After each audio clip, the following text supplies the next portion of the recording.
Hello, my name is Eddie. Company I own and run is called Alfaman Services in Rayners Lane, Harrow. We do Alfa Romeos and most other makes.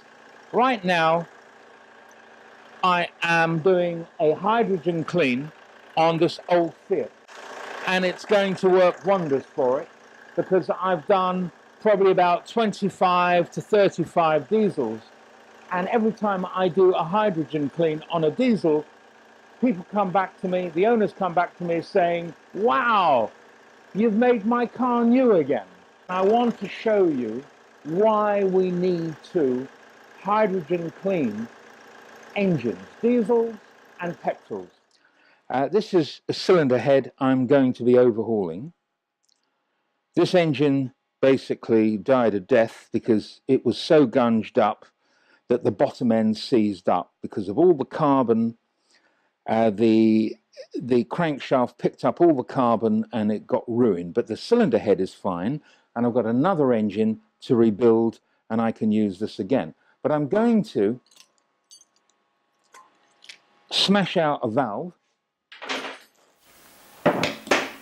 and look how bad that is.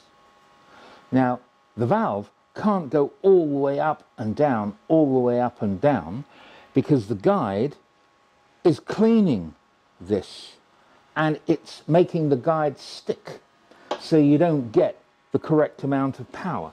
So if I turn this over, come and have a look inside the valve chamber, you can see how that's so carboned up, and that's restricting the air coming through. When you restrict the air like that, you're restricting the power of the engine. And when you've got carbon build-up, how would you get rid of it? Well, you can strip the head, you can take all the valves out, you can carbon wash them, you can carbon clean them, you can put them in a big ultrasound vat, or you can use a carbon clean, the Flexfuel cleaner, which I've done. And I've had some fabulous results. Some of the results I've had are so good, the customer can hardly believe it. And because I've done so many, I now believe what a wonderful machine this is. So I had a GM 2.2 diesel come in with everything not working. The exhaust gases were so hot, you couldn't get within 2 foot of the exhaust pipe because the temperature was so hot. You couldn't touch the exhaust pipe. The water temperature was at 95 on tick over with the fan going, or just as the fan cut out.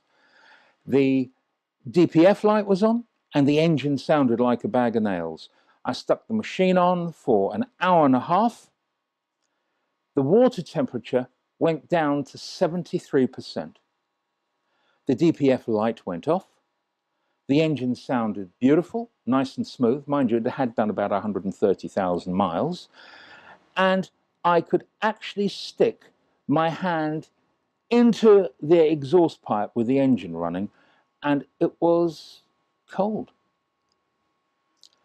So I've had some tremendous results. My customers have had tremendous results, and it's a hell of a lot cheaper than driving around a dirty diesel or a dirty petrol engine, using up loads of fuel, costing you loads of money on fuel and loads of money on repairs at a later date.